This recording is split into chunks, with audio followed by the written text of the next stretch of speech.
boa tarde a todos os presentes. Boa tarde, Hércules. Boa tarde, professor. Boa tarde a todos. Microfone, Hércules. Oi?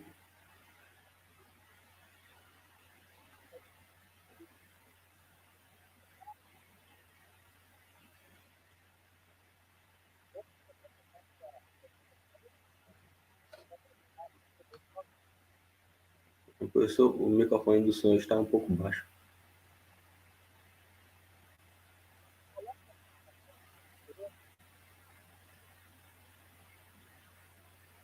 Não, ainda não. Tá baixo ainda.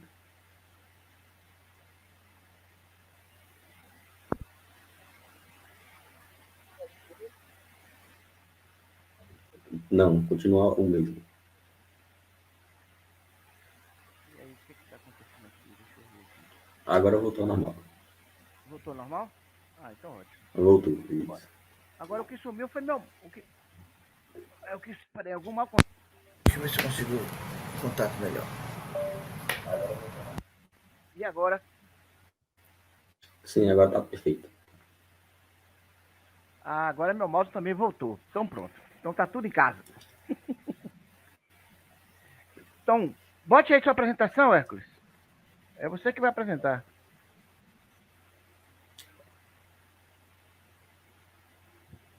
Então, iniciando a apresentação. Então, pessoal, hoje, agora é a última atividade do Dia Mundial da Água. Tivemos um dia extenso, desde 9 horas da manhã, com palestras, com minicursos. Então, agora vamos encerrar com este último minicurso.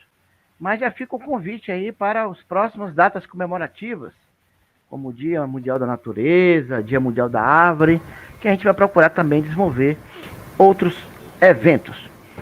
Então, agora vamos discutir um dos temas que estamos trabalhando bastante na universidade, que é a micromedição de água, a micromedição de invasão de água, e o Hércules foi um dos principais autores, né, um protagonista dessa metodologia aí, o Hércules, que é estudante de graduação da Universidade Federal do Sul da Bahia.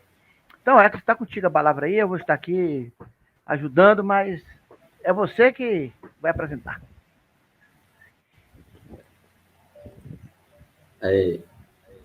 Boa tarde a toda da comunidade acadêmica. Eu espero que estejam todos animados para a apresentação. Esse trabalho foi um trabalho que foi desenvolvido ao longo do BAP, também da iniciação científica, um pouco da iniciação científica. E, apesar do título dizendo micromedição de vazão de água, também vamos abordar a incerteza de medição, porque não podemos apresentar um resultado de medição sem a sua respectiva incerteza associada. Além disso, para que seja mais dinâmico o minicurso, a qualquer momento que surgir alguma dúvida ou colocação, eu peço que coloquem no chat. Apesar de eu não estar vendo, o professor Carlos vai poder ler e a gente vai tentar responder com a maior clareza para que não haja dúvidas. Então, para contextualizar um pouco, trago uma fase onde diz que a água de qualidade é uma preocupação mundial devido à escassez. Então, como já foi falado na palestra do professor Acho, tem muito em relação ao desperdício e uma gestão inadequada. Então, quando a gente fala de gestão, a gente tem que buscar entender a demanda e a oferta e, principalmente, o controle. Esse controle, aí, relacionando ao controle, eu trago a fase a seguir, onde o monitoramento de dados pode promover uma redução significativa e permanente dos dados. Isso vai de encontro à micromedição, porque através do que só podemos entender aquilo que mensuramos. Vai ao encontro. E vai de encontro isso. Não, de encontro não, vai e ao o uso encontro. Ao encontro, isso. Isso. E o uso de água em edificações pode ser acompanhado com a utilização de métodos de micromedição, sendo o mais comum dele a utilização de hidrômetros ou o método volumétrico, que foi o que a gente realizou no caso que será aqui apresentado. Contudo, é muito importante que haja a avaliação da incerteza. visto que o resultado de uma medição deve ser expresso por um valor medido e uma incerteza de medição, ou a sua certeza sua certeza associada. Isso vale assim com a avaliação dos componentes que compõem essa incerteza. Para a micromedição, eu trago o estudo de Borges, realizado na Universidade do Rio de Janeiro, onde uma micromedição eficiente pode construir dados confiáveis e proporcionar vantagens ao usuário, como detecção de vazamentos, fornecimento de informações mais exatas da demanda de água, obtenção de uma tarifa mais justa e confiável. Isso remete muito à fase que eu falei anteriormente, que você só conhece aquilo que você mensura. Então, tendo esse conhecimento, você pode analisar, aplicar diferentes testes estatísticos e obter alguns resultados. No caso de Borges, ele obteve uma redução de 30% do uso de água após a micromedição e intervenções. A micromedição, primeiramente por hidrômetro, que é o mais comum. E aqui eu trago uma imagem para ilustrar e 3 colocações. A primeira é sobre o controle do fluxo de água usado no intervalo de tempo registrado. Você pode decidir esse intervalo, seja de 26 horas, de 12 horas ou 24 horas. A partir da coleta desses dados, você pode analisar estatisticamente e ver e propor algumas soluções ou reconhecer discrepâncias ou desperdício. E eu quero também mostrar como seria realizada essa coleta. Então, aqui no hidrômetro, você tem os organismos aqui, onde esses organismos em preto representam a quantidade de litros em metro cúbico. Os 2 outros números a seguir, em vermelho, estão na unidade de centenas de litros e dezenas de litros. Os outros 2 reloginhos que tem no hidrômetro se referem à quantidade de litros e o decímetro de litros. E, além disso, é muito importante, quando você for adquirir esse equipamento, visualizar um equipamento, observe se tem um selo da Inmetro, se ele é acreditado pela Inmetro. Porque a acreditação significa que ele passou por uma calibração e que essa calibração já vem junto com a incerteza que foi calculada, avaliada. Então, voltando às 3 colocações iniciais que eu falei... Hércules, repare.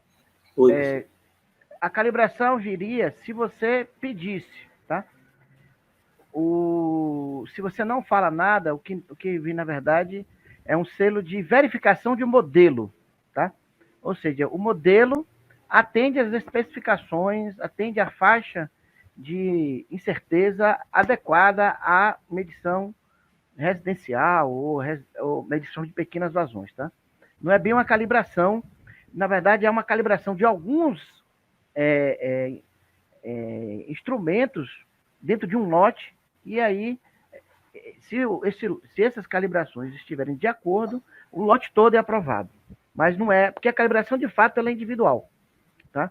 Então o que se faz é uma amostragem para verificar se esse selo pode ser atribuído. Existe um outro selo que é de calibração propriamente dito. Tá? E é importante você estar atento justamente a isso. Porque com a calibração você tem resultados mais próximos do que seria o real. Então, voltando a esses 3 pontos que eu mencionei anteriormente, eu trago aqui um exercício onde tenta demonstrar a importância dessa coleta diária do fluxo de água. Em uma situação hipotética, você tem uma planilha eletrônica, seja manual ou eletrônica, onde você tem disponível alguns campos, como data,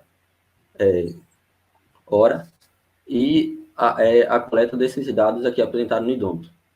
E você coleta esses dados em 10 dias e você obtém a vazão desses 10 dias, sendo que esses 10 dias estão variando de 3 litros a 5 litros. No 11º dia, você observa que coletou uma vazão muito acima da média. A média está variando de 3 litros, e aí você obtém uma vazão de 6, 7. Então, isso pode ser um sinal de que há um desperdício, uma discrepância. Contudo, você não pode afirmar porque não avaliou a incerteza. E aí eu trago 2 estudos, que é o ponto 4 e o ponto 5, que é a realização do balanço hídrico. Então, através dessa coleta, da análise, você pode realizar o balanço hídrico, como o que foi realizado por Costa. E a incerteza de medição, que também é apresentada no estudo de Cavalli, que são ambos estudos do grupo, ambos realizados no campo Jorge Amado, e que tenta justamente orientar sobre a importância disso. O Carvalho é o próprio Hércules, né? E a Costa é a Mariana. Vamos lá. Que apresentou o minicurso anterior a isso. Então, a micromedição por equipamento, que é o foco do nosso estudo de caso. Foi utilizado o método de micromedição volumétrico, onde se utiliza um cronômetro e um recipiente graduado.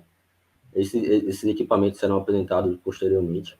E aí se tem a minha bandeira de saída, que seria a vazão, que é obtida através das coletas de indicação de volume e tempo. Foi decidido que seria realizado 5 coletas para cada equipamento. Só que durante a nossa coleta, a gente observou que deveria haver uma variação do método que a gente utilizaria. Então, ficou determinado o método volumétrico A, que seria uma coleta direta nos equipamentos. Então, chegaria ali com o meu recipiente graduado, perto do equipamento, seja torneira ou mictório, colocaria, acionaria a descarga desse equipamento e o tempo seria coletado com o auxílio do cronômetro e o volume com o auxílio do recipiente. Contudo, isso não poderia ser feito para os vasos sanitários.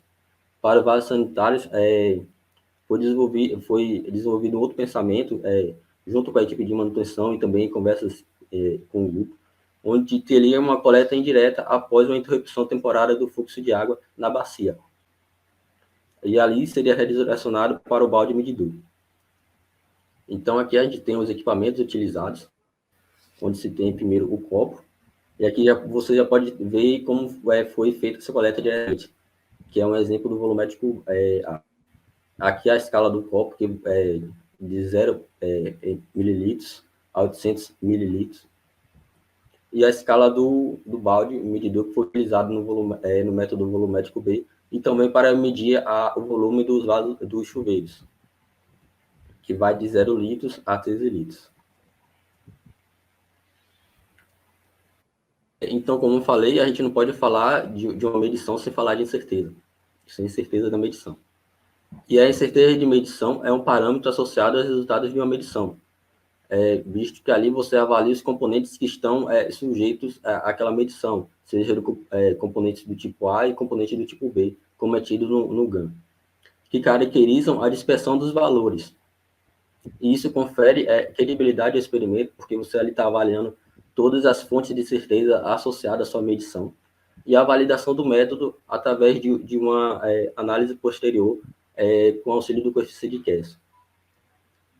E aí eu trago outra fase do GAN, que é a incerteza dos resultados de uma medição reflete a falta do conhecimento exato do valor do mensurando.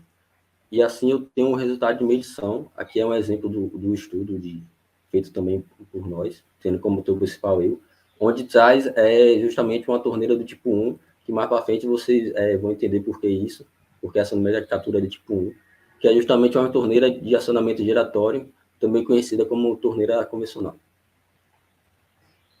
E aí, como falei dos coeficientes de Kelso, o coeficiente de Kelso é para identificar quais as grandezas de entrada, mas contribui para a incerteza padrão combinada, sendo que as grandezas de entrada, nesse momento, para nosso estudo de caso, foi o volume e o tempo. E aí eu posso ver qual a fonte de incerteza com a maior contribuição, e em uma próxima rodada eu posso tentar corrigir para que seja minimizada essa incerteza. Então, no início, eu quis apresentar um contexto introdutório sobre o que a gente vai abordar.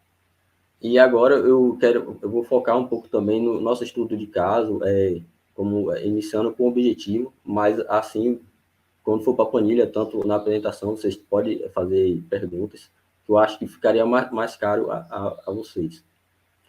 Então, o objetivo é apresentar estratégias para a aplicação do método de micromedição de vazão de água em equipamentos sanitários, torneiras, mictórios, vasos sanitários e chuveiros. E expor como foi realizada a construção da planilha eletrônica, sendo que essa planilha foi desenvolvida ao longo de reuniões quinzenais que duraram alguns meses, e ela segue a boa prática da programação estrutural e que seria ideal que nossa planilha fosse construída seguindo essa metodologia, por facilitar tanto o entendimento dos dados como a navegação dentro da planilha. Ressalta a importância das análises das incertezas das informações, que ali, através da incerteza, foi possível analisar os equipamentos quanto à necessidade de manutenção preventiva, quanto à necessidade de manutenção corretiva, e além de comparar os tipos de equipamentos, para ver qual oferecer a melhor eficiência no seu uso diário. Avaliar as medidas obtidas na micromedição dos equipamentos sanitários e sua incerteza, que é justamente essa parte da comparação que eu trago a vocês, onde foi possível observar quais os equipamentos tinham uma vazão média menor do que o outro equipamento, se havia sobreposição ou se não havia. E, então, falando agora do estudo de caso, iniciando com o planejamento, onde aqui a gente tem a primeira etapa, a etapa 1, onde iniciou-se com a visita de campo. Houve bastante visita de campo para vistoria dos equipamentos, para conhecer o campo em si. O mapeamento do fluxo de água do campus. É importante dizer que antes dessas intervenções feitas pelo grupo, não havia nenhum mapa desse fluxo de água, pelo menos não foi encontrado pelo grupo. Então, aqui foi desenvolvido o COQUI, onde se destacava o fluxo de água dentro do campus. Logo após, se teve também o agrupamento dos equipamentos quanto às suas características de mecanismo de acionamento, como também foi criado rótulos para esse equipamento com base na nossa divisão por área. Isso foi possível por causa da vistoria e também pelo mapeamento. A segunda etapa, a gente tem a aplicação da micromedição, onde, de fato, a gente foi em campo buscando essa aplicação, utilizando o recipiente graduado e o cronômetro.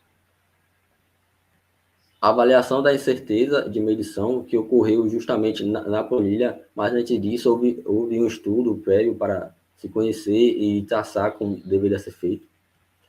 E isso tudo está reunido dentro da planilha eletrônica. Foi utilizado o Microsoft Excel para a construção dessa planilha, onde se utilizou funções oferecidas pela plataforma para que se haja automação das tarefas e minimização do tempo. Para isso, também foram consideradas algumas questões que serão abordadas mais à frente. Na planilha, foi realizado todos os testes estatísticos e avaliações. Então, iniciando com o mapeamento do campus, eu tenho o COQUI do CJA em Ferradas. Aqui ao lado, você tem um passo a passo do que foi feito. Então, iniciou-se com o mapeamento do campus, do fluxo de água do campus, e que está destacado em azul. E após isso, teve uma divisão de área. A gente percebeu que poderia dividir o campus em áreas e que poderia facilitar a nossa comunicação. Então, ficou dividido, ficou classificado a reitoria como área 1000, o pavilhão de serviço como área 2000, que é aqui em azul, e o pavilhão de aulas como área 3000, que é aqui em amarelo. E os equipamentos dentro dessas áreas receberiam a nomenclatura CUNSO, o que estaria representado na área. Então, aqui tem um idômetro, que é o idômetro 1001, de responsabilidade da concessionária, e foram instalados mais quatro idômetros que foram obtidos com o apoio do Teclin da UFBA, que é o idômetro 1002 e o idômetro 1006. Um é responsável por medir o fluxo de água que vai para abastecimento, e outro pelo fluxo de água que é utilizado na reitoria. Os tanques foram nomeados aqui também, estão 2 tanques aqui de 20 litros. E os outros 2 idômetros foi o idômetro 3001 e o idômetro... Hércules? Não. 20 mil litros? 8, sim. Não. Você falou 20 litros. 20 mil. Você falou 20 litros. Perdão. Vamos lá. Perdão. Então, seguindo aqui com os 2 outros idômetros, que foi o 3001 e o 3002. O 3001 foram colocados... É importante, eu não falei antes, mas esses idômetros foram colocados estrategicamente em posições auxiliar as análises e as coletas, Então, o TES-1001 mede fluxo de água tanto do pavilhão de serviço como do pavilhão de aulas. E o TES-1002, que mais à frente, mede apenas o fluxo de água do pavilhão de aula. E assim, com a subtração de um pelo outro, eu consigo ter o fluxo de água utilizado no pavilhão de serviço. Esses 4 indômetros foram calibrados, e também a adoção da nomenclatura, como já foi falado. Então, os equipamentos presentes em determinada área receberia essa classificação. Caso esteja no térreo, seria voltado a 100, e ao segundo andar, 200. Então, tem a identificação dos equipamentos. Foram construídos a área, e logo após foram nomeados os equipamentos para, como falei, facilitar o reconhecimento daquele equipamento. Então, hoje, se a gente for em campo, a gente, através da tag desse equipamento e sabendo a localização, ele pode determinar qual equipamento a gente está falando. E essa tag foi construída utilizando as letras iniciais desse equipamento. Então, tem uma torneira, a letra inicial seria T. Se for um mictório, a letra inicial é M. C para chuveiro e B para bacias sanitárias. A área em que esse equipamento está instalado, sendo a reitoria, pavilhão de serviço ou pavilhão de aulas. Se esse equipamento está localizado no térreo ou no segundo ou no primeiro andar. E contando 1, 2, a partir da ordem que você visualiza esse equipamento. E aí eu trago outro exercíciozinho, que seria o reconhecimento dessa tag, saber que equipamento a gente está falando, esse equipamento está, para vocês verem a importância de ter essa tag e a importância de forma estratégica. Então, aqui a gente pode ver que tem um T, então simboliza que a gente está falando de uma torneira. Como aqui é 1000, significa que está na área, na reitoria. O 100 simboliza que está no térreo, então provavelmente está perto da entrada, já que aqui é o primeiro equipamento. Então, é o primeiro banheiro ou copa que tenha. E outra tag aqui. Essa inicia com B, então provavelmente é o vaso sanitário. E está na mesma área que o outro, aqui é outra tag, que seria 1000. Aqui no primeiro andar, no térreo também. Porém, esse equipamento é o 21º. Então, ele vem logo depois do 20º. Além disso, agora eu quero ressaltar a importância da visita em campo e a importância da vistoria com cuidado desses equipamentos. A partir dessa vistoria, foi possível reconhecer semelhanças entre alguns equipamentos, quanto ao seu acionamento, também quanto a possíveis falhas visíveis nesse equipamento. E aí foi adotado, a partir dessa classificação de mecanismo de acionamento, grupos para esses equipamentos.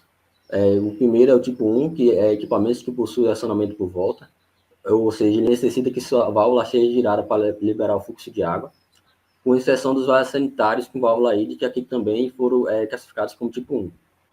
Os tipo 2 são equipamentos que possuem acionamento por pressão, ou seja, eles contêm um temporizador pacote de fluxo automático.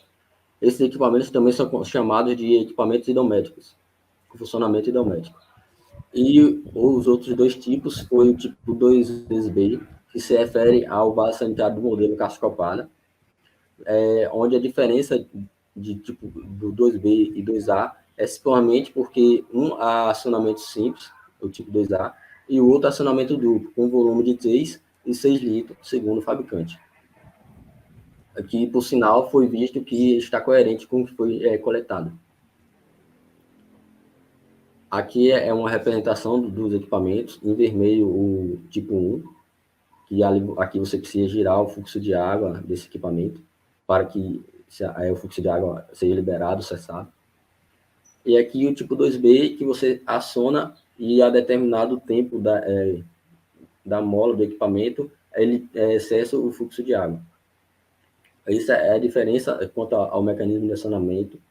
E para a coleta, a gente teve que determinar o tempo de duração para os equipamentos do tipo 1, já que são equipamentos que necessitam que seu fluxo de água seja acessado manualmente.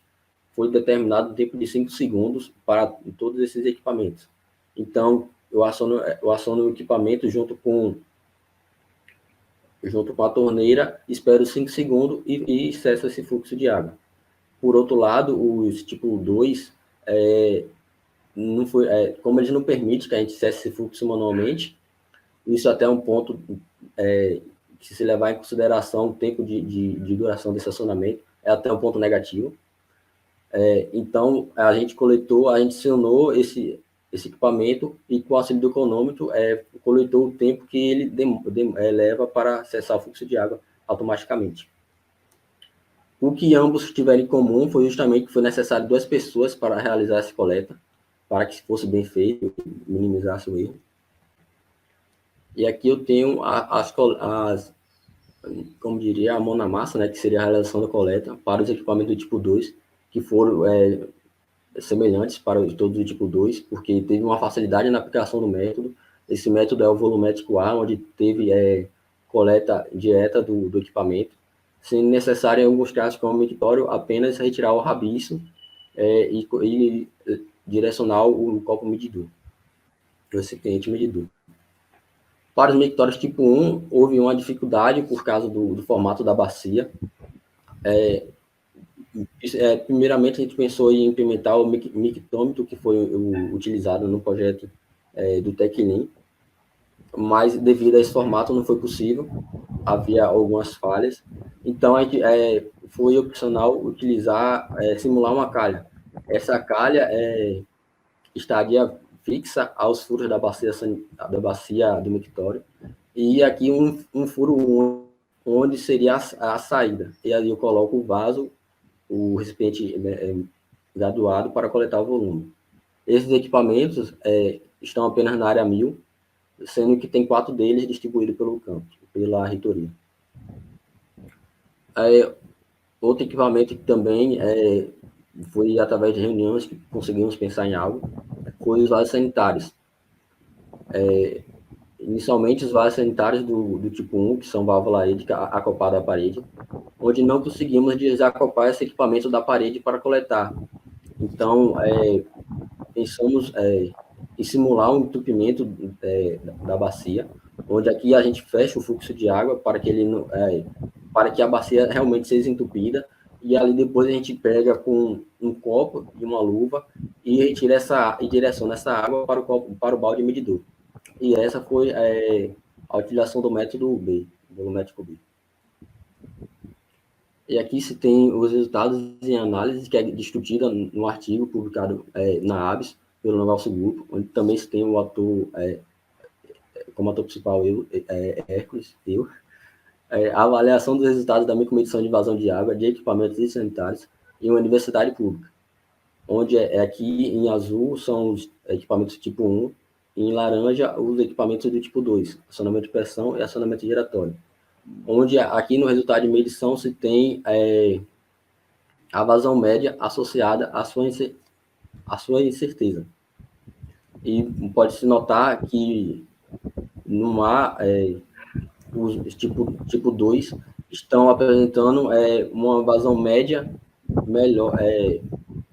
menor do que os tipo 1, e há pouca dispersão em relação à média dos equipamentos.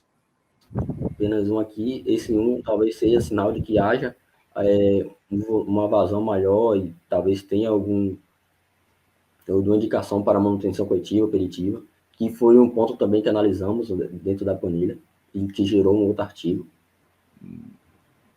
E aí agora eu trago a parte da incerteza de medição que foi utilizada, iniciando-se com a medição direta, onde toda a parte de incerteza segue as orientações de BPM e colaboradores, onde montaram o GAN, que foi o guia de incerteza do mencionando, o guia era Kane, e um artigo de Martins e colaboradores que fala da qualidade de informação. Então, eu tenho uma função de medição indireta, que é vazão sobre o volume coletado sobre o tempo, que é a minha grandeza de saída. E eu tenho uma medição indireta para as minhas grandezas de entrada, que é volume e tempo, e associada a elas as suas fontes de incerteza. Logo após as medições diretas, eu tenho a certeza das medições diretas para encontrar a certeza padrão das medições diretas, do volume e do tempo. Associada a elas, tem os componentes do tipo A e os componentes do tipo B, que seriam resolução, calibração, qualidade da informação e operador. E assim eu tenho uma propagação da incerteza para a medição indireta. Aqui, relembrando, eu tenho a minha função de medição indireta, e aqui, na equação 7, eu tenho a certeza padrão da medição indireta. Eu tenho os coeficientes de sensibilidade para o volume em relação à vazão e para o tempo em relação à vazão, junto com a certeza padrão combinada do volume. É o contrário, Hércules. Hércules. É o coeficiente de sensibilidade da vazão em relação ao volume e o coeficiente de sensibilidade da vazão em relação ao tempo. Você falou o contrário. Sim. Então, além disso, é importante destacar que foram considerados que essas medições, que as medições de entrada não são correlacionadas, então o tempo e o volume. Aqui se tem o grau de liberdade efetivo, que foi calculado utilizando a fórmula de WS para a primeira propagação. Eu digo primeira propagação porque a gente fez uma segunda propagação, que foi a vazão por tipo de equipamento, onde aqui se tem a função de medição indireta, que é ponderada pelos graus de liberdade efetivo, e a incerteza padrão de medição indireta para a vazão por tipo, que também aqui se tem os graus efetivos, vezes a incerteza. Padrão por tipo, por equipamento, perdão. Após isso, se tem o cálculo da incerteza expandida. A incerteza expandida é calculada porque quando a gente vai elaborar um gráfico ou quer apresentar isso em determinado lugar, seja em trabalho ou demais, a gente precisa expressar essa grandeza essa incerteza como incerteza expandida. A certeza expandida funciona como intervalo de cobertura estatístico. E aqui na fórmula, tem aqui o que seria aqui na fórmula, o valor da incerteza expandida em... Opa! Só um instante. O valor da incerteza expandida em U maiúsculo, diferente da incerteza padrão, que é I minúsculo, é calculado através do produto da incerteza padrão com o fator de abrangência. Esse fator de abrangência é uma função do grau de liberdade efetivo e da probabilidade de abrangência, que no nosso estudo foi adotada igual a 90%. Agora eu trago a construção da planilha eletrônica, onde se tem um artigo desenvolvido pelo nosso grupo, com a construção, nomeado Construção de Planilha Eletrônica para Acompanhamento do Uso de Água em Universidades Públicas. Como falei, foi desenvolvida ao longo de reuniões quinzenais e foi definido algumas coisas que aqui eu vou apresentar para vocês. E o porquê dessa definição.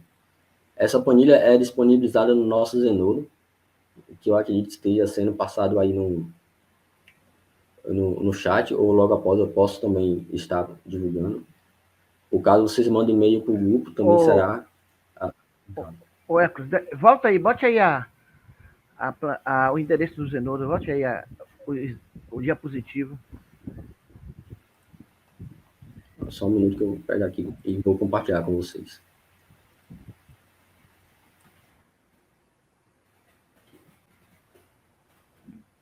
Vai botar no chat, ótimo. Enquanto ele bota aí, pessoal, esse compartilhamento dos dados brutos, compartilhamento das informações que você utiliza na pesquisa, está em discussão atualmente no mundo e, em breve, isso será condição necessária para se publicar artigos. Tá? Então, essa é uma prática que a gente do grupo já vem adotando há algum tempo e que acho que é uma prática adequada, porque para um trabalho ser científico, ele tem que ser possível de ser reproduzido. Para você avaliar um trabalho, você tem que ter acesso aos dados brutos, para verificar, avaliar as estatísticas utilizadas, os gráficos que foram construídos, e assim verificar se o autor fez o que ele disse que fez, se está correta a interpretação dos dados que ele fez. Então, vão se acostumando que em breve isso vai ser condição normal. Você só publicará em artigos, seja em congresso, seja em periódicos, se você disponibilizar os dados brutos coletados. Esse endereço que a gente usa, esse repositório chamado zenodo.org, é um repositório da Comunidade Comum Europeia e que, portanto, tem uma certa estabilidade, é gratuito, e a gente recomenda que em esse ou em outro qualquer, você disponibilize os dados, e não na sua conta pessoal, no seu como é que fala? Na sua nuvem pessoal. Porque a nuvem pessoal você pode mudar de nuvem, pode ter algum problema. Então, é uma prática que vai ser cada vez mais exigida e, como eu disse, é uma prática que faz parte do método científico.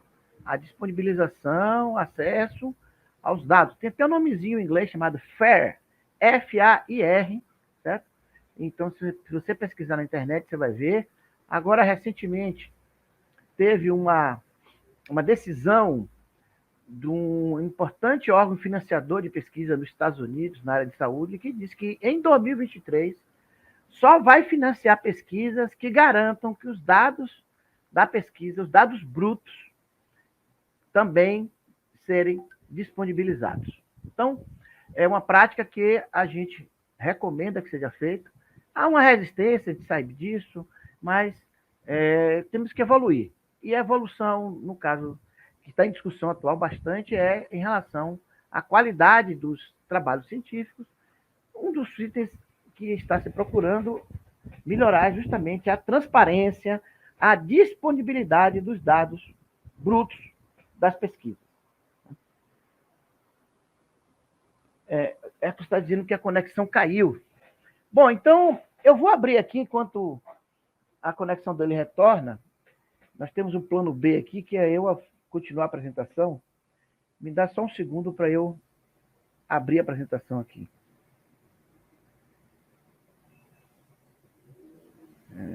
Cadê?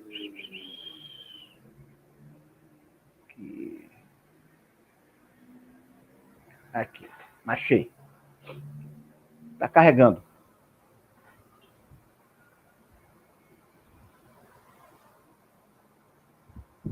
Um minutinho aí que está carregando. Enquanto isso, se vocês tiverem alguma dúvida, quiserem fazer algum comentário, por favor, podem fazê-lo no chat aí.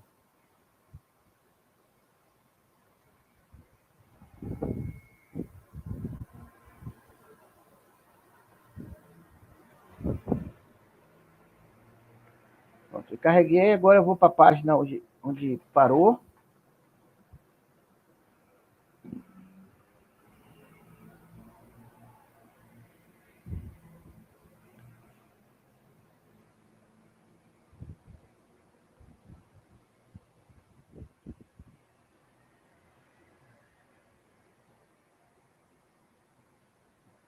Parou aqui, não foi? Deixa eu compartilhar, né? Vocês não estão vendo.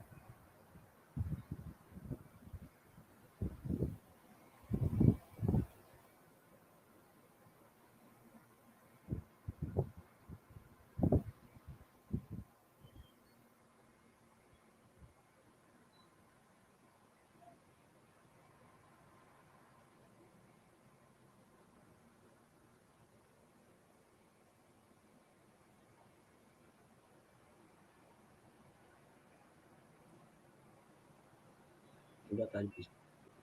Minha conexão caiu, mas já. Voltou? Sim. Então pronto. Eu já ia começar agora de onde você parou, Hércules. Mas, já que você voltou, então vou sair aqui e você volta a compartilhar a sua tela. Certo. Pronto, compartilhe agora você. Eu quero compartilhar com vocês a planilha eletrônica, para a gente ter esse parceiro e vocês também buscar entender, tentar passar o porquê a gente definiu determinadas coisas e o que isso facilita, o que a gente obtém como resultado. A primeira delas, antes disso, eu quero falar que foi desenvolvida em reuniões quinzenais, que demandou tempo e atenção, que foi, então, houve um planejamento. a primeira decisão foi seguir as boas práticas da programação estruturada. Então, a gente definiu o que seria dados de entrada, no caso aqui, abas de entrada, abas de processamento de dados e abas de saída de dados. Nas abas de entrada, isso significa que não há nenhuma utilização de fórmula, são apenas dados que foram inseridos pelo operador da planilha, seja dados da coleta ou dados que foram utilizados como parâmetro para o processamento de dados. Nas abas de processamento de dados, na cor azul, foi utilizado funções para a realização dos cálculos, mas antes disso, houve uma modelagem matemática utilizando o Word, ou poderia ser utilizado outra ferramenta. E nas abas de saída, há uma filtragem de dados, onde foi utilizado funções de busca no banco de dados, como POC-V, para pegar os dados que a gente queria apresentar e avaliar, apresentando tanto em modo de tabela, como em modo de gráficos. Para ficar ainda melhor de entender aonde estariam esses dados, foi atribuído cor a essas informações. Então, em verde ficou todos os dados de entrada estão na cor verde, todos os dados de processamento estão na cor azul, como vocês podem ver aqui, isso simboliza que há um processamento aqui, há uma fórmula nesse dado. Em vermelho se tem os dados de saída. Além disso, no quadro 2, há um sumário, um índice, que permite com que a navegação dentro da planilha seja facilitada. E, além disso, antes de ir para a planilha, eu posso saber do que aquela planilha está se tratando. Então, aqui eu tenho o nome das abas, a cor dela simboliza que é uma aba de entrada. Eu tenho aqui as abas de processamento e as abas de resultado, representando os dados em modos de tabela e em modo de gráfico. Eu tenho uma descrição que nos ajuda a entender o que aquela aba está se tratando, e o link que leva diretamente para aquela aba. Eu posso voltar a qualquer momento que eu quiser, clicando apenas em índice, e eu volto, e aqui eu posso buscar outra informação dentro de alguma aba que eu quero analisar, como, por exemplo, a aba de saída para os resultados das torneiras. Aqui voltando. Além dessa definição na construção da aba índice, que é a aba que reúne informações, como objetivo da planilha além de imagens que nos ajudem a entender do que estamos falando, do que estamos tratando. Como aqui, por exemplo, se tem a figura apresentada.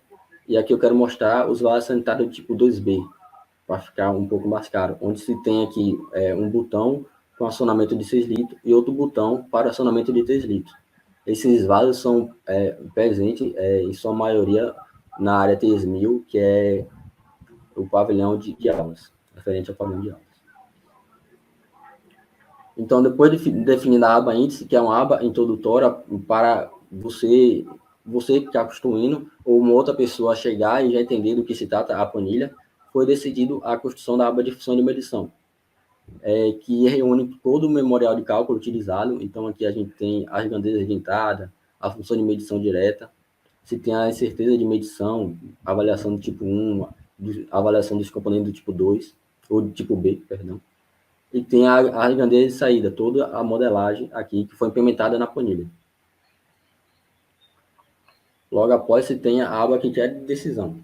Essa aba foi construída justamente para facilitar o processo de utilizar parlamentos.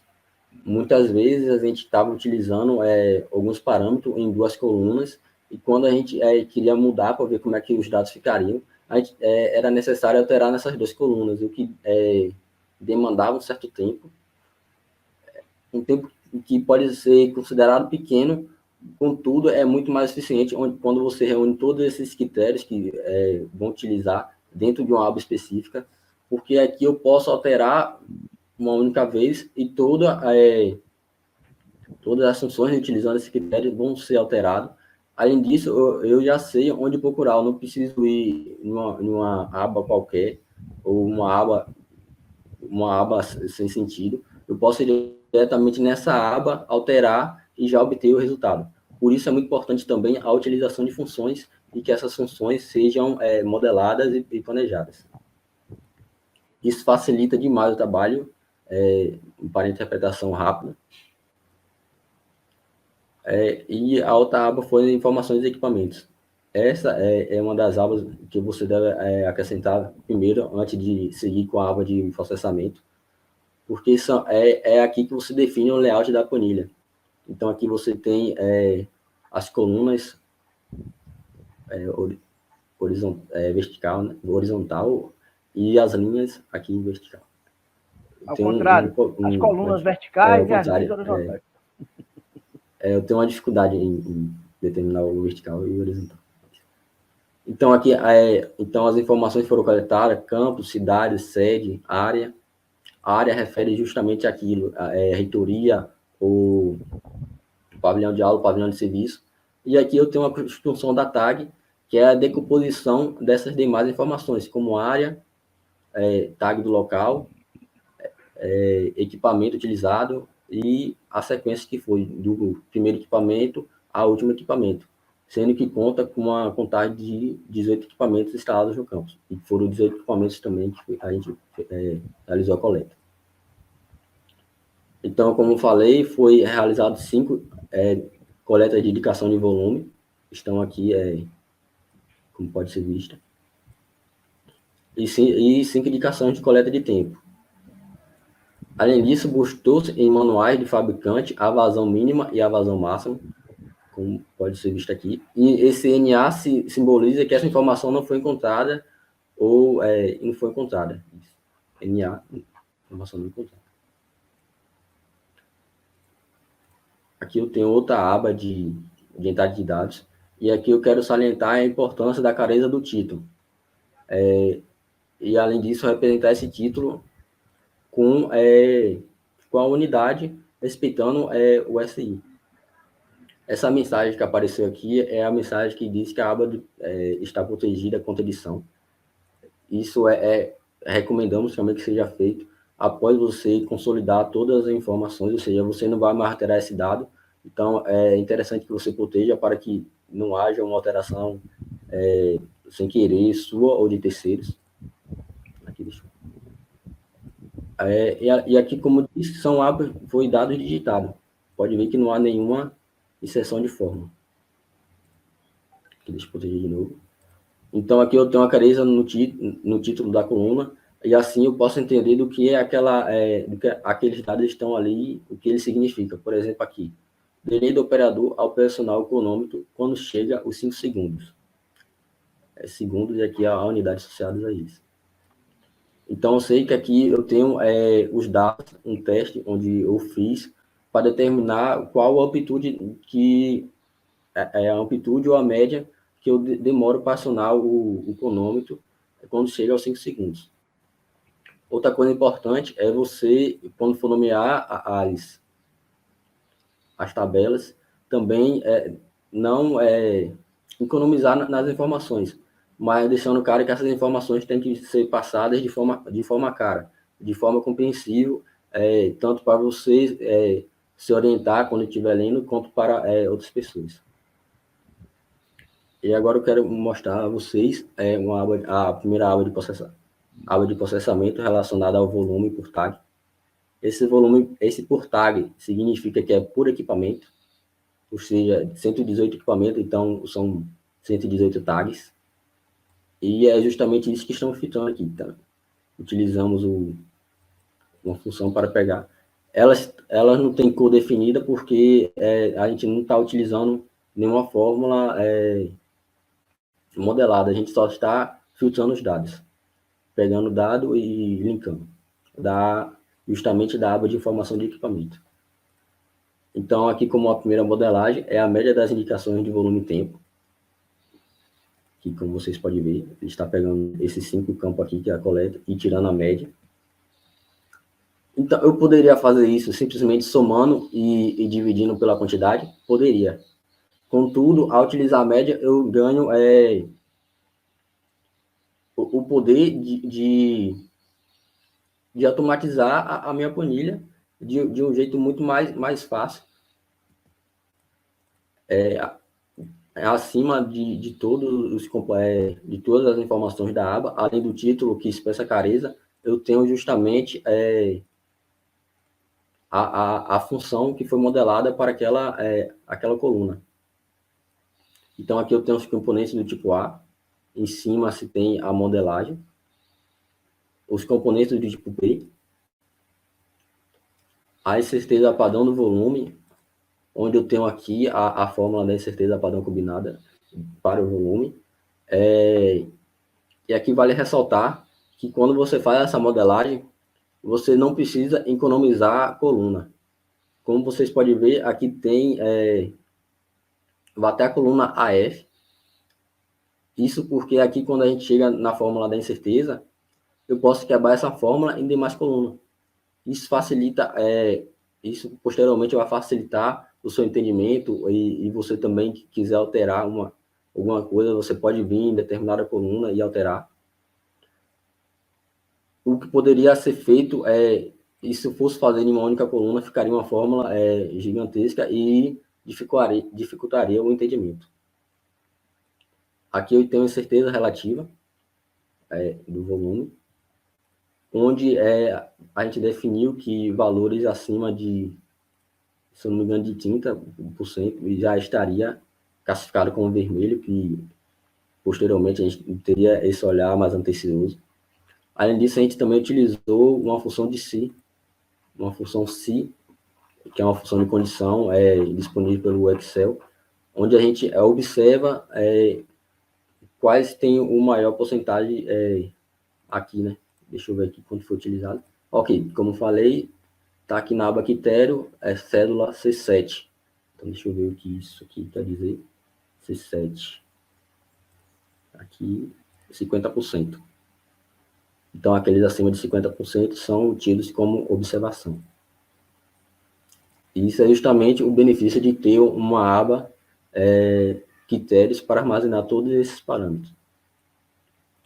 Aqui ao lado tem o coeficiente de Kelsen, onde me aponta a contribuição de cada fonte de incerteza, onde eu tenho como principal fonte de incerteza para a maioria das coletas o coeficiente de Kelsen para a incerteza da correlação sistemática não avaliada, visto que o copo medidor e o balde medidor não houve a calibração desses equipamentos. Então, em uma posterior duplicagem ou replicagem desse estudo, seria feito essa calibração tanto do vaso medidor, o copo medidor, como também do econômetro. E aqui a incerteza expandida, e essa forma aqui que expressa a incerteza em um ou dois algoritmos significativos. Que aí eu peço ao professor Khalid para também diga por que a incerteza precisa ser expressa em um ou dois algoritmos significativos. Professor?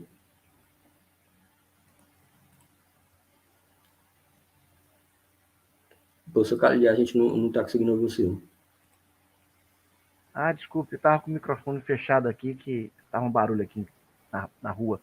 Se nós colocarmos mais de 2 algoritmos significativos, é um excesso de informação que não vai agregar nada, porque vamos lembrar do conceito de algarismo significativo. No algarismo significativo, o último número já é duvidoso. Então, a regra da incerteza permite você colocar um segundo algarismo duvidoso. Mais do que 2 duvidosos, já vai ficar muito. Então, você vai poluir, vai ter um monte de informação que não tem valor nenhum. Tá?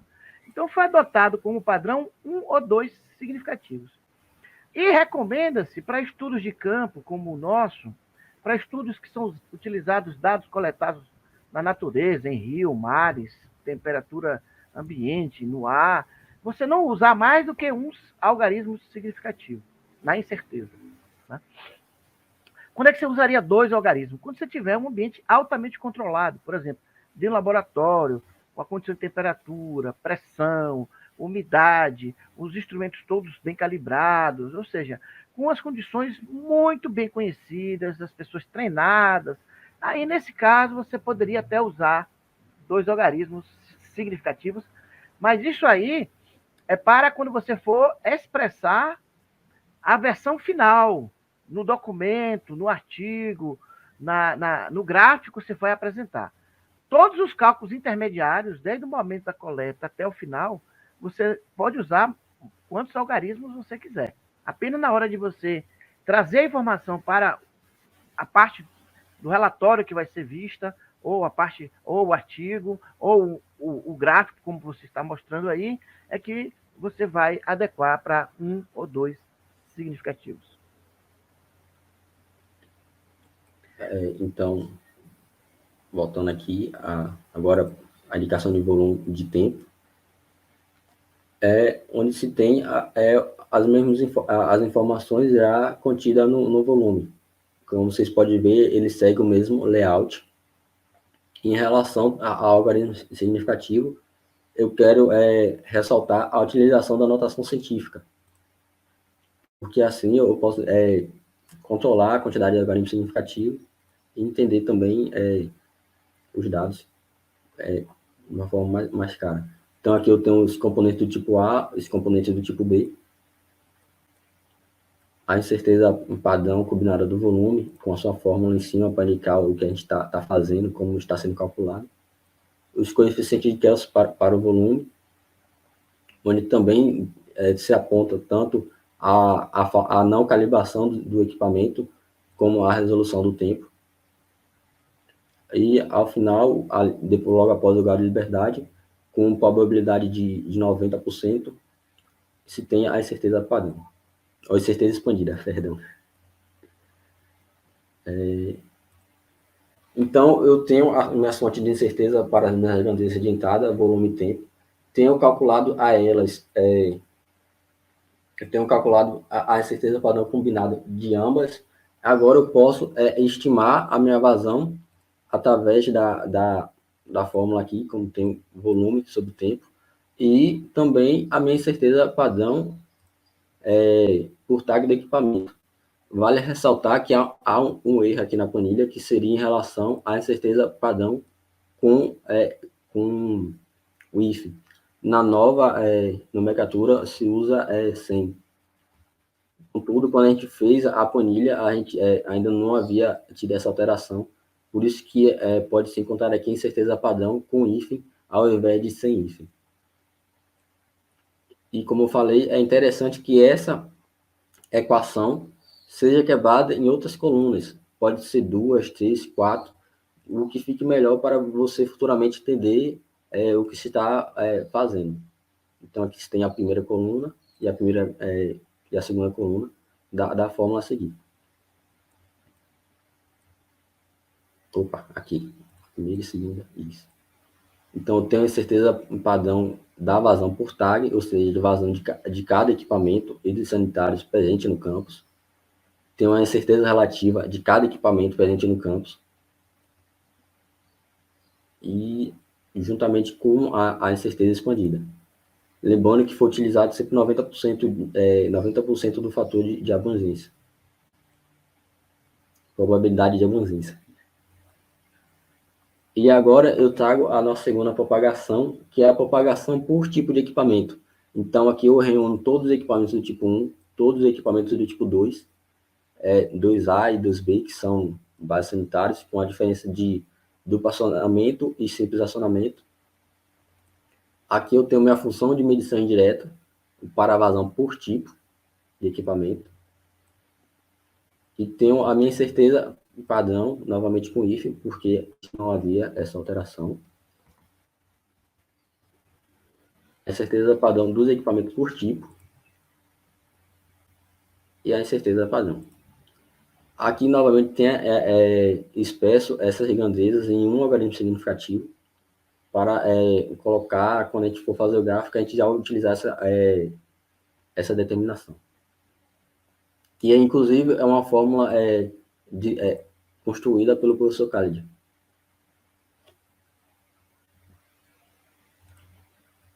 Então, a última aba, a penúltima, na verdade, a aba de processamento, é a aba onde a gente determina se há outlines no nosso dados, onde a gente utilizou o teste dos quartis com o TR aqui. Aqui se tem informações da planilha, do que está tratando nessa aba, e Aqui tem todas as análises feitas para cada equipamento. Aqui, como pode ver, a clareza em relação ao título da tabela e ao título da coluna. Para todos os equipamentos, sendo o último os chuveiros. Uma coisa que eu esqueci de mencionar é que há algumas nomenclaturas aqui, como EO e ET. Quando houver essa nomeação, essa nomenclatura, a gente sempre coloca as informações de um modo fácil que a pessoa possa visualizar em primeiro momento. Então, ET significa dados eliminados por possuir indicação de tempo menor ou igual a 2 segundos. E EO são dados eliminados por outline. São justamente os dados que são identificados aqui nessa planilha. Mas aí eu pergunto a vocês, o que significa ET e o que significa igual a 2 minutos? Então, novamente, eu vou na aba de aqui índice e vou na aba de critério de decisão. E vou procurar aqui onde tem 2 segundos, que é a condição que está utilizando ali, né? Aqui, como pode ver, aqui se tem 2 segundos, a unidade. Aqui. E isso se refere à análise da média do tempo indicado. Ou seja, está sendo uma condição realizada na média na média dos tempos coletados. Deixa eu só ver o que significa isso. Então, aqui eu tenho a média. E aqui eu tenho a análise, que é justamente utilizando aquele critério, que é o C8. Isso significa que equipamentos abaixo ou igual a 2 segundos de acionamento são equipamentos que chamam a atenção. E isso, posteriormente, a gente fez algumas análises para determinar se esses equipamentos deveriam ser destinados à manutenção corretiva, visto que esse tempo de acionamento talvez, por ter esse tempo de acionamento, talvez o equipamento não esteja funcionando do jeito que deveria. Aqui, por exemplo, isso aqui não foi observado, já que o tempo dele é maior que 2 segundos. Então, agora que a gente sabe que é T e EO, vamos seguir para as planilhas de resultado. Na primeira parte, a gente utilizou uma função de índice, que também é uma função de banco de dados, que a gente quer expressar. Nesse caso, foi justamente todas as tags dos equipamentos das torneiras. Então, aqui todas as torneiras, tipo 1 e tipo 2, como pode ser visto aqui. E utilizou a função de banco de dados, onde a gente busca no banco de dados justamente a informação que está à esquerda, que é o POC-V. Poderia ter sido POC-H, POC-X, mas a gente utilizou a POC-V.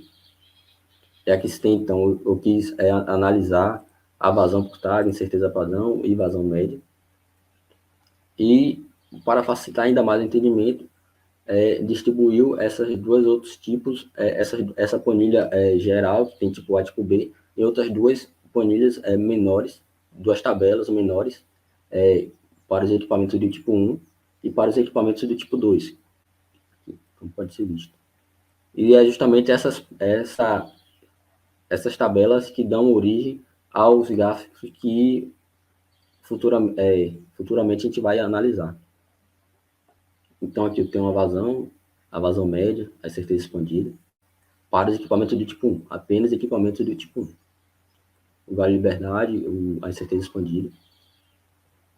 E, já entrando um pouco nesse assunto, como eu falei, a gente percebeu que alguns equipamentos poderiam ser indicados para manutenção corretiva por ter um tempo menor que 2 segundos, o que talvez fosse indício de que aquele equipamento não estava funcionando corretamente.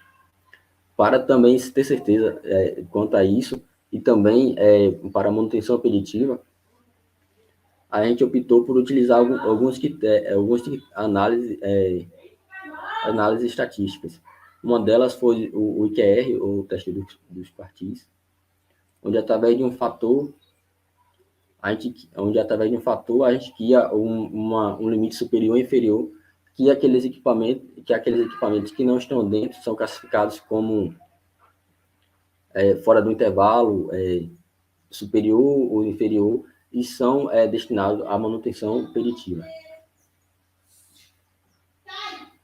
E aqui eu quero trazer essa aba aqui, que é a aba que a gente utilizou para a construção de um dos nossos artigos, que foi justamente a construção de um critério de aceitação. Aqui eu tenho o fator do critério de aceitação, que nomeamos assim, onde ele verifica os equipamentos com prioridade para manutenção, onde se tem aqui identificado os equipamentos acima do limite superior e inferior.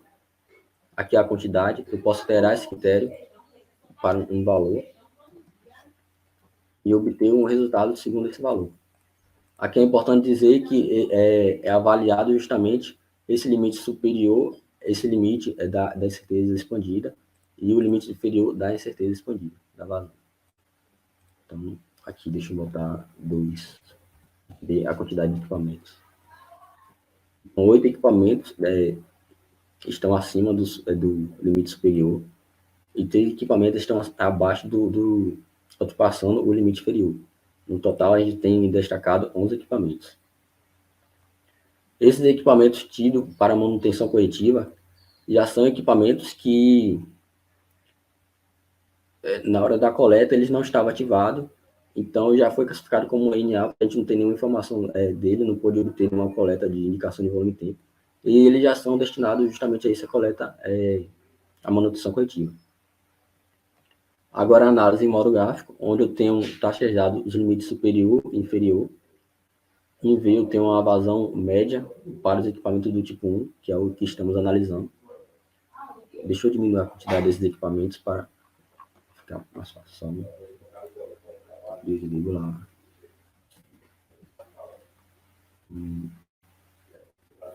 Aqui, acho que fica melhor. Então, aqui tem um equipamento onde a incerteza expandida aqui está ultrapassando o limite superior. E 3 equipamentos aqui, esse e 2 equipamentos, no caso, esse e o daqui, que estão ultrapassando o limite inferior. E esse gráfico não permite 2 análises, em relação aos equipamentos que estão acima do limite superior e os equipamentos que estão ultrapassando o limite inferior. Os que estão ultrapassando o limite inferior, a gente não pode afirmar que esses equipamentos estão com alguma irregularidade no seu funcionamento. Para isso, é necessária uma visita em campo para averiguar se está funcionando corretamente. Por outro lado, os equipamentos que estão passando no limite superior já devem ser destinados à manutenção preditiva. Isso porque ele já demonstra um mau desempenho ambiental, utilizando talvez uma vazão, um volume de água maior do que os demais. Do mesmo modo, se tem aqui as análises para os equipamentos do tipo 2, onde se tem as análises, o gráfico feito também. Esses gráficos são apresentados num artigo construído. O artigo é nomeado Criação de critérios de priorização para a manutenção de equipamentos. Aqui se tem alguns relatórios quanto à quantidade de equipamentos segundo os critérios utilizados.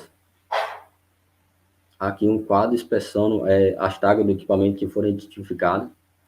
É justamente por isso que a gente tem a construção de tag, porque isso facilita, porque a gente reconhece qual equipamento a gente está falando. E essas tags podem ser associadas à identidade do equipamento.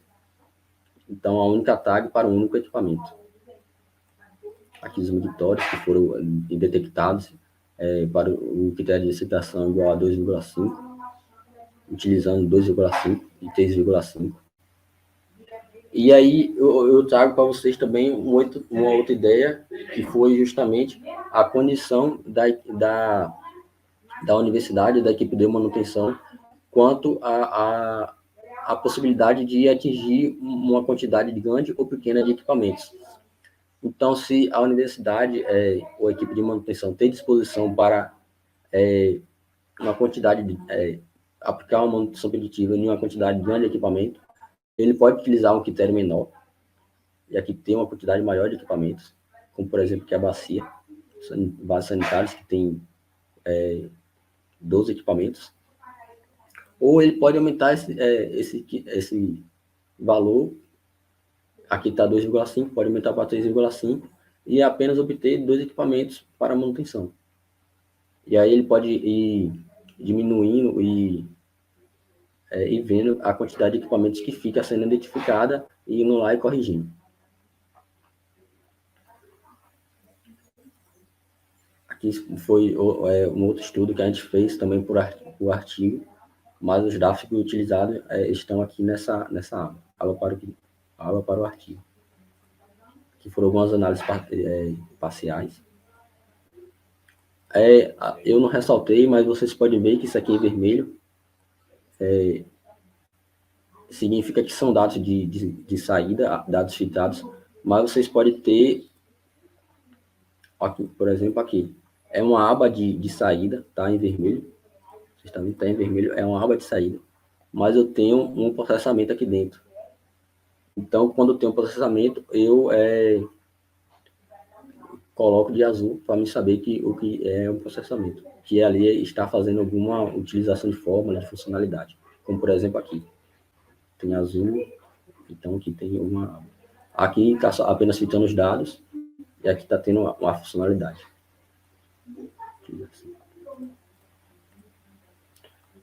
Então, agora vamos para as análises dos gráficos.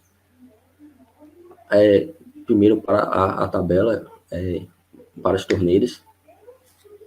O RM tipo 1 é o resultado das medições das torneiras do tipo 1, que são equipamentos com acionamento por volta, ou seja, necessita que sua volta seja girada para liberar a passagem de água ou cessar o fluxo de água. E aqui tem a vazão média associada à sua incerteza, que é representada por essa barrinha aqui. Vocês podem ver a vazão e a barrinha, que seria... Essa barrinha significa que é esse valor mais esse intervalo e menos esse intervalo. Aqui para as torneiras do tipo 2, que é o RM22, simboliza o resultado da medição das torneiras do tipo 2, que são equipamentos que têm o acionamento por pressão, que possuem um temporizador para corte de fluxo de água. Deste modo, o fluxo é automaticamente cessado após o intervalo de tempo. E, novamente, a importância de você sempre colocar com clareza as informações, sem preocupação com a quantidade, preocupação apenas com a clareza que você está passando, que você quer passar. Então, novamente, as análises, se tem que a vazão média para os equipamentos, juntamente à incerteza, sua respectiva certeza, é o dobro da vazão média, juntamente com a incerteza, sua incerteza, para os tipo 2. Além disso, a dispersão dos equipamentos do tipo 2 é muito menor em relação ao tipo 1, estão muito mais dispersos da sua média. E aqui embaixo tem outra informação que foi utilizada para construir o gráfico, onde se diz que a probabilidade de abrangência foi de 90% para um PDF Student, com um fator de abrangência de 1,65, com um grau de liberdade efetivo de 6,626 para a torneira do tipo 1, e do mesmo traz a informação para os equipamentos de tipo 2. Bem, então, agora para os mictórios, que eu não havia trazido na apresentação. Aqui, novamente, a mesma informação que tem lá, agora para os mictórios, já dizendo que seria tipo 1 e tipo 2. Contudo, vale salientar que eles estão se sobrepondo, então não se pode afirmar o qual tem uma maior eficiência que o outro equipamento. Então, os tipo 1 e tipo 2 apresentam uma maior dispersão. São 3 equipamentos, né? Tipo 1. Eles apresentam uma menor dispersão do que o tipo 2 e estão se sobrepondo. Para os vasos sanitários, ou para chuveiros, foram 6 equipamentos analisados. Um desses equipamentos não estava instalado. São 7 equipamentos, são 7 chuveiros no campus, em ferradas, porém um deles não estava funcionando durante a coleta. E aqui se tem a vazão média, juntamente com sua incerteza associada. E aqui vê que esse equipamento aqui está muito disperso dos demais. Talvez seja indicativo de que que seja destinado à manutenção coletiva ou à manutenção coletiva. Esse equipamento é o que possui. Aqui você pode ver a tag também, selecionando os dados. E depois ver qual seria esse equipamento, se ele realmente foi destinado à manutenção coletiva ou preditiva. E agora para as análises dos vasos sanitários, onde eles foram classificados em 6. Primeiro, o RM tipo 1, que são vasos sanitários do modelo válvula de descarga acoplada na parede. E os vasos sanitários 2A e 2B, que são modelo caixa acoplada com 2A com simples acionamento e 2B com duplo acionamento. As médias vê que os intervalos de evolução não se sobrepõem, então são representativas, e aponta que o vaso sanitário tipo 2A apresenta uma maior eficiência, visto que ele também possui duplo acionamento. Contudo, se para dois organismos significativos ele apresenta uma melhor eficiência, mas para um organismo significativo ele acaba se sobrepondo com o vaso sanitário tipo 2, então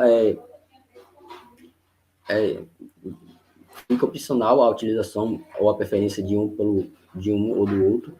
Contudo, recomenda-se justamente a compra ou a priorização da compra e a utilização dos vasos sanitários do tipo 2, justamente por oferecer essa opção de 3, essa opção de duplo acionamento, onde o fabricante diz que o recomendado para a utilização para a urina é o acionamento de 3 litros, o que já diminui se você for pensar que utilizaria 6 litros para dar uma descarga em uma urina, onde você pode usar metade disso.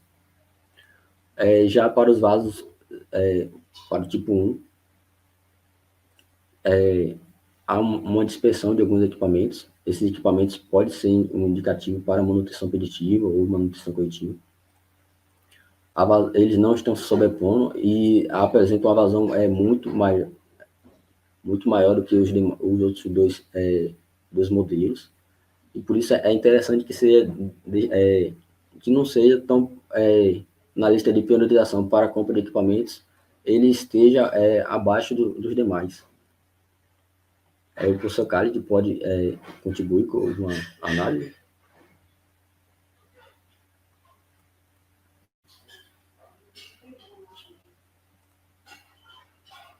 O microfone do senhor, professor. Eu sempre esqueço desse microfone. É o pequeno afastamento do tipo 2A para o tipo 2B, né? Porque se o vaso sanitário com duplo acionamento e a recomendação é usar 3 litros para dar descarga quando for usado para descarregar a urina, né? Para desfazer-se da urina, deveria ser maior o afastamento, pelo menos essa era a expectativa. Ou seja, a curva verde tinha que ser mais afastada da curva laranja. Tá? Já a curva laranja só tem a opção de 6 litros. Tá? Ou seja, é um indicativo que, de fato, muita gente não está utilizando, né? Essa é a hipótese. Muita gente não está utilizando o acionamento com 3 litros. Todo mundo vai lá e só aciona os 6 litros, né? Ou todo mundo, boa parte das pessoas, né?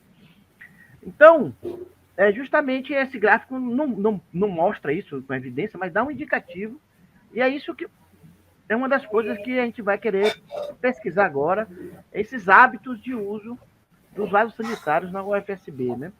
É isso que o questionário que foi elaborado, que a Ecos apresentou hoje de manhã, né? Para a gente poder, uma vez diagnosticado os vasos, o uso de como está o equipamento do sanitário, a próxima etapa é justamente a partir dos vasos, dos equipamentos e dos sanitários estarem funcionando corretamente, por isso esse esforço todo de indicar para manutenção, certo? Por isso esse esforço de escolher os vasos, as torneiras prioritárias para manutenção, né? Como disse o Ecos, não é possível que a manutenção dê conta de tudo simultaneamente, então esse trabalho nosso aqui, ele permite a priorização de quais equipamentos a manutenção deve dar maior atenção no primeiro momento. Mas fica justamente depois desse trabalho de manutenção bem feito, há que ter a mudança cultural dos usuários. E para isso, primeiro tem que conhecer os hábitos. E a partir do conhecimento, discutir com os usuários, discutir com pesquisadores e outras referências e propor ações e avaliar os indicadores se as ações foram boas ou ruins. Avaliar os indicadores, como foi dito no mini curso anterior, com as incertezas. Então, esse gráfico laranja e verde aí pode dar essa possibilidade da gente verificar que realmente há um uso indevido. As pessoas não sabem usar, ou boa parte delas não sabe usar o vaso sanitário com duplo acionamento. Também é muito interessante a fala do professor Carlos em relação ao questionário, porque justamente uma das perguntas que foram planejadas para estar no questionário é sobre as informações no vaso sanitário. Aqui, novamente, eu vou trazer a imagem desse vaso e do acionamento.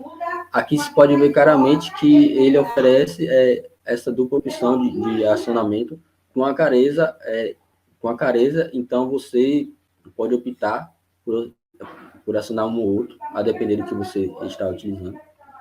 Contudo, quando a gente vai ver a tampa desse equipamento, ele não oferece a mesma informação que está tendo aqui exposta dentro da bacia do vaso.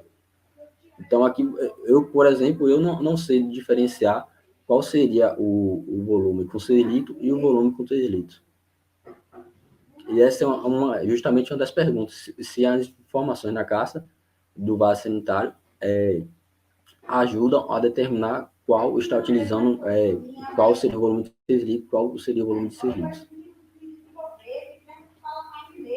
E linkando justamente com isso, se tem os mictórios, né? Porque hoje não há nenhum mictório feminino instalado no campus, e se ouve muito pouco falar deles. Eu ouvi falar sobre o mictório a primeira vez aqui no grupo de pesquisa, em uma das reuniões, que foi trazido pelo professor Carlos. E levando em consideração os vasos sanitários aqui apontados de 3 litros, que que o grupo se pensou em recomendar para ser utilizado, porque tem essa opção de 3 litros, principalmente para o grupo feminino, que não tem mictório já projetado para ser utilizado por elas. Então, a gente pensa justamente tem sim, Hércules. Hércules, você mostrou umas fotos, você não botou uma foto na apresentação, não? De mictório feminino, não. Eu botei no questionário a ilustração desse mictório. Está no questionário. Está no questionário, isso. Então, tem já mictório feminino, já foi projetado. A UFSB é que não comprou os mictórios femininos. Isso. Mas já tem projeto, já tem estudos e tal. Isso. E justamente é isso que eu queria falar. Através do questionário, a gente vai buscar entender se é aceito pela comunidade acadêmica, se a comunidade acadêmica apoia a instalação desses equipamentos, que a gente acredita que ofereça uma redução do uso de águas, ao invés de utilizar um vaso sanitário que talvez não ofereça uma informação adequada quanto ao acionamento. Tem uma pergunta aqui da Renata. Ela pergunta: boa tarde, vocês vão continuar inserindo dados nessa planilha? Sim, a ideia é que a gente use essa planilha assim que retornar às aulas, né, presenciais, que ela seja continuamente utilizada, tá? Essa base de dados ela tem que ser alimentada continuamente, tá? E aí é por isso que a gente pede o apoio de novos estudantes, novos pesquisadores, para a gente coletar e interpretar mais dados. Não só no campus Jorge Amado, como também nos demais campos da universidade, da UFSB, né? Nós já temos um colega aqui participando do grupo de pesquisa, o Heitor, que já começou a fazer esse trabalho, já está levantando os fluxos de informações, os fluxos de água, fazendo o cadastro dos equipamentos lá do campus Jorge Amado, mas está faltando, campus do Paulo Freire, mas está faltando alguém aí do campus Sosíris Costa. Então, se alguém tiver em Porto Seguro e quiser fazer parte da equipe, aí será muito bem-vindo. De qualquer campus, mas particularmente nós estamos precisando de alguém no campus Sosíris Costa para também fazer esse trabalho lá, de cadastramento, levantamento de dados, fazer a micromedição, isso tudo que Hércules apresentou aí.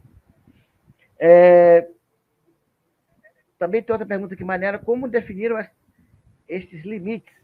Né? Bom, os limites aí foram calculados, né? Estou entendendo que esses limites dessas barras de certeza, né? Foram fruto do cálculo da incerteza, conforme o método que o Hércules apresentou aí durante esse minicurso. Claro que não dá para compreender em tudo, né? É um trabalho de mais de um ano que Hércules teve aí, senão a gente não vai conseguir, em 2 horas, passar tudo. Mas a ideia é justamente que vocês sintam a dimensão do problema para você ver como é importante a pesquisa, né? Se não fosse a realização da pesquisa, a gente não ia conseguir saber qual as vazões em cada equipamento e a sua incerteza, né? E a partir da incerteza, como o Ecos falou, é que você sabe distinguir se um é melhor, se não é melhor. Tem uma observação aqui também dizendo que não sabe diferenciar. Tá? Isso, essa é uma questão, né? Os mictórios têm vários designs, os vasos sanitários têm vários designs, né? Nas minhas viagens também, às vezes, eu estava no banheiro, eu não sabia nem acionar. É no pé, é na mão, é no dedo, é meio complicado mesmo. Mas a gente tem que fazer um trabalho, pelo menos na nossa casa, no caso do FSB, de entender como usar isso e orientar as pessoas a usar corretamente os equipamentos. Então, continue, Hermes. Pegando também um pouco da fala do professor ao responder Renata, pelo menos eu espero que a gente disponibilizou isso no Zenodo e eu espero que possa não só apenas ser utilizado na UFSB, como também em outras universidades, já que tem toda a metodologia e pronta para construção e desenvolvimento. E agora, terminando esse passeio pela planilha, eu volto aqui para a apresentação, só um instante. O professor tem alguma colocação sobre a planilha? Ou... Não, é só isso que reforçando aí, que ela é bem complexa, tá? A gente usou a estrutura de programação para facilitar o entendimento e futura manutenção da planilha. Tá? Foi muitas horas de discussão para chegar no modelo apresentado e ela pode ser utilizada não só, como falou Hércules, em outras universidades, mas em prédios públicos de maneira geral, né? Shopping, escolas, universidades particulares, aeroportos, enfim, a planilha está disponível para quem quiser utilizar e se precisar da nossa ajuda, estamos à disposição aí. Então, seguindo com a apresentação. Eu só queria lembrar que a construção dessa planilha pode ser encontrada em metodologia nesse artigo, que a gente pretende divulgar todas as apresentações aqui feitas em um drive, não é isso, professor? Posteriormente, para quem quiser ter interesse acessar. Eu não entendi, falhou a ligação. Então,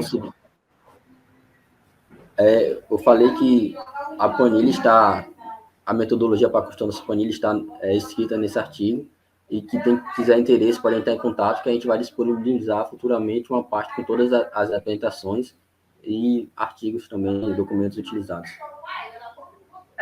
Na verdade, nós vamos colocar tudo no Zenodo.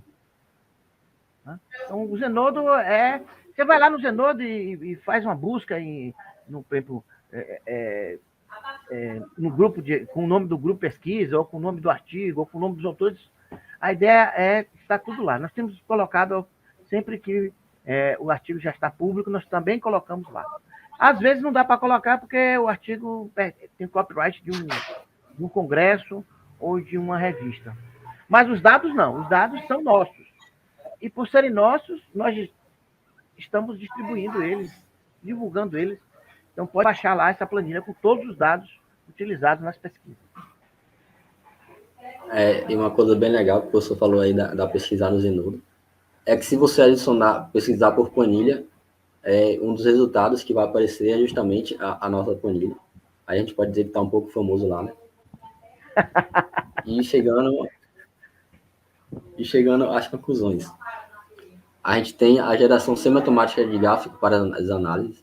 Isso facilita bastante as análises, porque você pode inserir ou alterar um dado e ver como é que as informações fica dispersas no gráfico. Você pode, por exemplo, fazer uma alusão e aumentar o volume de alguns equipamentos e ver como é que ele se comporta rapidamente nesse gráfico, sem precisar alterar o processamento. É claro que você é livre para fazer isso, do mesmo jeito que é livre para alterar qualquer critério de decisão, mas isso já facilita que você tenha, assim que seria um dado, já tenha a interpretação dele em modo gráfico ou em modo de tabela. Se tem a aplicação da incerteza de medição para o volume e tempo. Novamente, você pode alterar os critérios utilizados. Por exemplo, a gente está utilizando 90% de probabilidade de abrangência. Você pode colocar 95% e ver como é que fica esses dados. Tem-se a propagação e a avaliação da incerteza em duas fases. A primeira é a vazão por equipamento. Então, se tem a incerteza para cada equipamento e uma incerteza que pode ser chamada de não global, mas uma incerteza que reúne aquele agrupamento dos equipamentos. Então, para tipo 1, para tipo 2, e ali permite você avaliar a vazão média de cada equipamento. E essa incerteza padrão por tipo é justamente utilizado para reconhecer equipamentos com irregularidade, tanto para a manutenção corretiva e tanto para a manutenção preditiva. A manutenção preditiva ocorre com o intuito de prevenir falhas futuras nesse equipamento. E a manutenção corretiva já é justamente para corrigir uma falha existente. Aí a gente tem a continuação e contribuição com a redução do uso de água através de sugestões de trabalhos futuros. Sendo a realização da medição em outros campos da USB, como o professor falou, já tem um outro colega também do campus Paulo Freire. A utilização de etiquetas com QR Code, que é justamente para facilitar o reconhecimento desse equipamento, das informações que compõem esse equipamento. Então, é interessante dizer que elas seriam implantadas no campus, contudo, devido já tinha planejado, né, já tinha conversas, contudo, não foi possível isso por causa da pandemia do Covid-19, mas elas já estão... o código em si já tem pontos, os dados também já estão no banco de dados específico para essa linkagem. A próxima sugestão é justamente a tomada de decisão quanto aos equipamentos sanitários com prioridade para a manutenção. Isso, como a gente viu, com critério de aceitação, a gente tem uma prioridade e pode detectar uma quantidade maior ou uma quantidade menor, e aí vai depender, de certa forma, do interesse ou do recurso disponível pela universidade e à disposição da equipe de manutenção, e ver qual a quantidade de equipamento melhor favorece essa tomada de decisão. Prioridade para a compra de equipamentos sanitários mais eficiente. Então, ali a gente tem um comparativo entre equipamentos como torneiras convencionais e torneiras de pressão. Então, foi visto que a vazão média das torneiras de pressão é menor do que a vazão média das torneiras tipo 1. Então, talvez seja preferencial que compre essas torneiras, ao invés das torneiras convencionais. Contudo, recomenda-se que haja um padronizamento, uma padronização quanto ao tempo dessas torneiras. É muito importante falar sobre isso, porque são equipamentos, os tipo 1, o tipo 2, perdão, são equipamentos que não permitem que você cesse o fluxo manualmente. Então, se esse equipamento estiver apresentando uma irregularidade no seu funcionamento, quanto ao tempo de duração, isso significa que você vai estar tendo uma perda de água. Por exemplo, você tem um equipamento que está funcionando por 12 segundos, e ali você não pode interromper esse fluxo de água, e você só utilizou por 9, que foi encontrado na literatura, que é o recomendado e que é padronizado assim. Então, sugestões para trabalho, para a melhoria da metodologia, se tem a calibração dos equipamentos utilizados, que foi justamente apontado pelo coeficiente de Kelsen. Isso é também mais um ponto positivo de você avaliar a incerteza, justamente por isso, já temos um ponto aí. A instalação ou desenvolvimento de idômetros para cada equipamento sanitário. Isso significa que há um dispositivo que esteja ali coletando diariamente o fluxo de água desses equipamentos. Do mesmo jeito que a gente tem um idômetro para um campus ou uma residência, a gente pensa nisso, nesse nível de desenvolvimento ou instalação desse equipamento, seja individualmente para um grupo de equipamentos, né? Agregação de inteligência artificial para análise e tomada de decisões. Como a gente viu, a gente tem análise de equipamentos destinada à manutenção. Então, seria interessante atrelar a inteligência artificial para já ter essas análises e uma tomada de decisão junto com essas análises, a incerteza, uma tomada mais assertiva. E o desenvolvimento de novas funções de medição. E aqui vale falar que a gente já está trabalhando em um artigo justamente voltado a essa função de medição. Aqui as referências utilizadas, onde em negrito se tem as nossas referências. A bibliografia, que é tanto encontrada nos nossos artigos, como também aqui, foi disponibilizada aqui. E é isso, vamos replicar, vamos reproduzir e vamos levar isso para outros campos, fazer que sejamos mais ativos, né? Professor? Oi, então, vamos ver aí se alguém tem alguma pergunta, alguma sugestão, algum comentário a fazer. Escreve aí.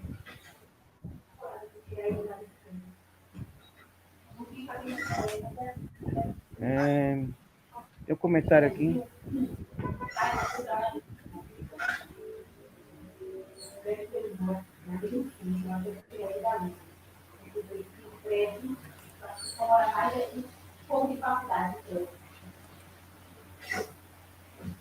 Bom, não tendo nenhum comentário, nenhuma pergunta, deixa eu voltar aqui. Professor, Oi. A gente também queria agradecer a todos, em especial a Luísa, que está aí desde de manhã, né, comentando e participando. Claro, sim. Então, agradeço a presença de todos, tá? Mas eu gostaria só de mostrar uma foto que foi mostrada hoje de manhã, mas eu acho que vale a pena. Sim, Luísa, a gente também acredita que podemos melhorar, podemos ajudar a melhorar as situações, mas precisamos do apoio de todos, tá? É um trabalho que necessita de muita força, muita gente contribuindo para poder a gente um dia alcançar um planeta menos insustentável e principalmente deixar para as novas gerações um planeta com condições de vida adequadas, né? Aqui nós vemos aí as pessoas que trabalharam nesse evento, que construíram o evento, o Heitor aqui, o estudante de graduação da UFSB, né? É o homem de TI aqui do evento, ele que coordenou toda a parte técnica aí. Obrigado, Heitor. Né? E começou agora, tem alguns meses, 2 meses, e vai aplicar esse trabalho aí que foi desenvolvido pelo Hércules, lá no campus Paulo Freire, em Teixeira de Freitas, né? Agradecer a presença do Hércules, né? Uma surpresa muito agradável ter conhecer o Hércules, né? Um estudante que, como a maioria dos estudantes do UFSB, veio de uma cidade pequena, com uma educação, ensino médio muito débil, mas que está dando a volta por cima. Está estudando, está perdendo noite, em outras palavras, investindo as noites para poder avançar e poder aprender cada vez mais. E espero que ele continue nessa toada, que eu espero poder também contribuir com o mestrado dele. Ele vai se formar ainda, mas quem sabe não avança também. Ao professor Márcio Martins, professor da Universidade Federal da Bahia, parceiro nosso aqui, né? Então a participação dele é muito importante no nosso grupo também. A Mariana Sampaio, estudante de mestrado, é autora também de alguns artigos que foram selecionados aqui, apoiou bastante o evento, né? Obrigado, Mariana. Né? Mas, Brito, você não trocou essa foto, Brito. Ficou a mesma foto. Né? Sou eu aqui, todos já me conhecem. E é o Rodrigo Brito, servidor técnico administrativo da universidade, que está também fazendo mestrado, trabalha e faz mestrado ao mesmo tempo, é uma dureza, eu sei disso, mas também contribuiu bastante. Vocês viram aqui as apresentações dele aqui no evento. Obrigado também, Rodrigo, por sua importante participação aqui. Por fim, agradecer a todos os que ouviram, os que discutiram, perguntaram, e o convite, né? Se aproxime, né? Vamos trabalhar juntos, estamos à disposição aí. Por pequena que possa ser essa contribuição, é muito importante. Então, precisando, estamos à disposição. Vocês têm os e-mails nossos aí, qualquer um de nós aí pode escrever por e-mail, e estamos à disposição. Ou o e-mail oficial do grupo aí, agualimpa.ufsb@gmail.com. Tá? Obrigado, pessoal, e até a próxima. Vamos ter outro evento aí, num dia comemorativo aí, que vamos divulgar também. Obrigado e até a próxima.